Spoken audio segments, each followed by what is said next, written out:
ஓம் நம சிவாய ஓம் நம சிவாய ஓம் நம சிவாய. திருச்சிற்றம்பலம்.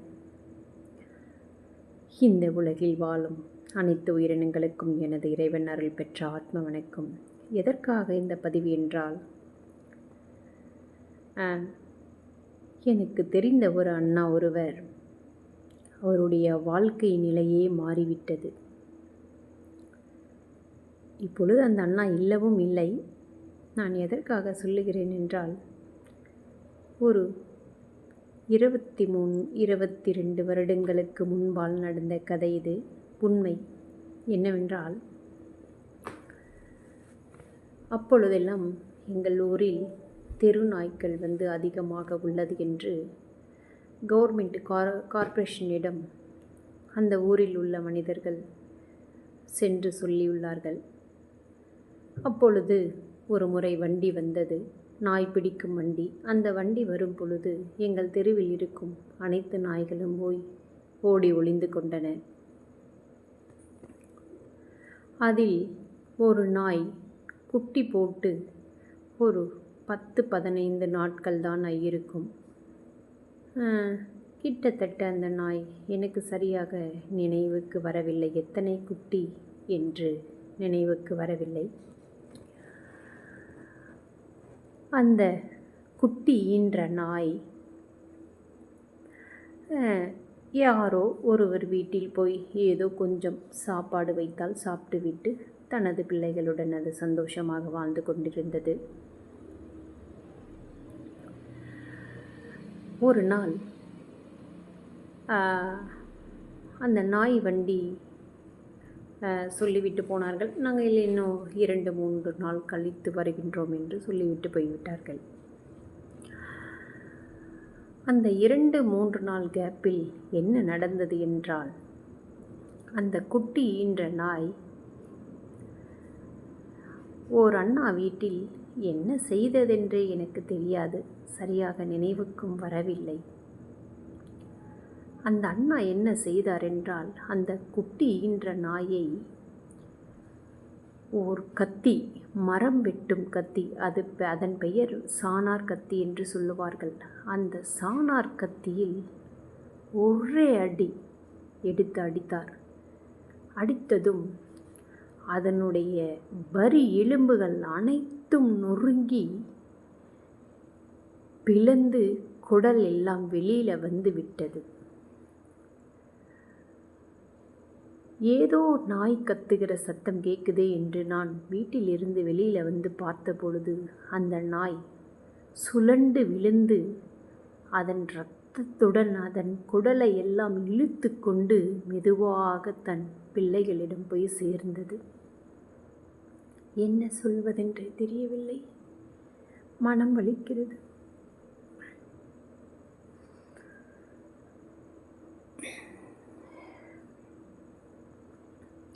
தன் பிள்ளைகளிடம் போய் சேர்ந்தது. அந்த குட்டிகள் கண்ணு கூட முழிக்கவில்லை. எனக்கு நன்றாக ஞாபகம் இருக்கின்றது, கண்ணே துறக்கவில்லை அந்த குட்டிகள். தன் குழந்தைகளிடம் அந்த தாயார் போய் வழியில் துடித்து கொண்டு படுத்து விட்டது. நடந்தெல்லாம் போகவில்லை, நகர்ந்து நகர்ந்து நகர்ந்து நகர்ந்தே போய்விட்டது. அப்பொழுதெல்லாம் போய் படுத்துவிட்டது. ஐயோ பாவமே, என்ன செய்வதென்றே தெரியவில்லையே என்று நான் அலறிக்கொண்டு, பக்கத்து வீட்டில் ஒரு தம்பி இருந்தான். அந்த தம்பியை கூப்பிட்டு கொண்டு, என்னடா செய்வதென்றே தெரியவில்லை, ஏண்டா இந்த அண்ணா இப்படி செய்து விட்டார் என்று அந்த அண்ணாவிடம் திட்டிவிட்டு, ஏன்னா இப்படி பண்ணீங்க, இந்த பாவம் உங்களை சும்மா விடுமா என்று அந்த அண்ணாவை நான் கூறிவிட்டு, உடனடியாக என்ன செய்தேன் என்றால், அந்த நாய்க்குட்டிற்கு பால் கொடுத்தேன். நாய்க்கு அதால் சாப்பிட முடியவில்லை. அப்படியே துடித்து துடித்து துடித்து உயிர் இழந்து விட்டது. எனக்கு என்ன செய்வதென்றே தெரியவில்லை. அதற்கு குழந்தைகள் 5 குட்டிகளா 6 குட்டிகளா என்று சரியாக நினைவுக்கு எனக்கு வரவில்லை. அப்புறம் பின்பு நானும் அந்த தம்பியும் இருவரும் சேர்ந்து அதை கொண்டு போய் ஓர் பாலடைந்த கிணறு ஒன்று உண்டு, அந்த கிணற்றில் இருவரும் கோணிப்பை வைத்து சுற்றி எடுத்து கொண்டு போய் அந்த கிணத்தில் போட்டுவிட்டு பாலை ஊற்றிவிட்டு வந்து அந்த குட்டியை என்ன செய்வதென்று தெரியவில்லை. அடுத்த நாள் அந்த கார்ப்பரேஷன் வண்டி வர ஆரம்பித்தது. உடனே நான் சொன்னேன், என்ன செய்வதென்று எனக்கு தெரியவில்லை சார், இந்த குட்டியை நீங்கள் எடுத்து கொண்டு போய்விடுகிறீர்களா என்று கேட்டேன். அவர்களே சொன்னார்கள், நீங்கள் என்ன மேடம் இதை பண்ண போகிறீர்கள், உங்களால் வளர்த்தவும் முடியாது, மிகவும் சிறிய குட்டிகள் ஆயிற்றே என்று கூறினார்கள். அப்பொழுது எனக்கு தெரியாது அதை எப்படி பராமரிப்பது என்று தெரியாது. சரி, எடுத்து கொண்டு போங்கள் என்று கொடுத்து விட்டேன்.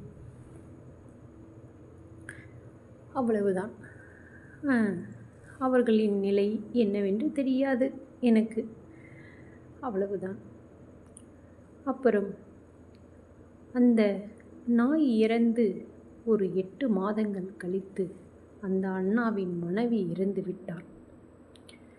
ஏதோ உடம்பு சரியில்லை என்று அந்த அண்ணாவின் மனைவி இறந்து விட்டார். சிறு வயதுதான், 25 வயதோ 26 வயதோ. அந்த அண்ணாவிற்கு ஃபஸ்ட்டு ஒரு பெண் பிள்ளை, 2வது ஒரு ஆண் பிள்ளை. அந்த 2வது ஆண் பிள்ளை 1 வருடம்தான் ஆனது பிறந்து. உடனே அது தாயார் இழந்து தவித்து கொண்டிருந்தது 2 பிள்ளைகளும். எதற்காக நான் இதை கூறுகிறேன் என்றால், அந்த நாயின் அடித்து கொன்று விட்டார்கள். எதற்காக அடித்தார்கள் என்று எனக்கு தெரியாது, ஆனாலும் அடித்து விட்டார்கள். அதனுடைய பிரதிபலன் அடுத்த ஒரு 10 மாதத்திலேயே அவங்களுக்கு காட்டிவிட்டது. மனைவியை இழந்து விட்டார். தன் பிள்ளைகள் இருவரும் அனாதையாக ஆகிவிட்டார். தாய் இல்லாத பிள்ளைகள் என்று ஆகிவிட்டார்கள்.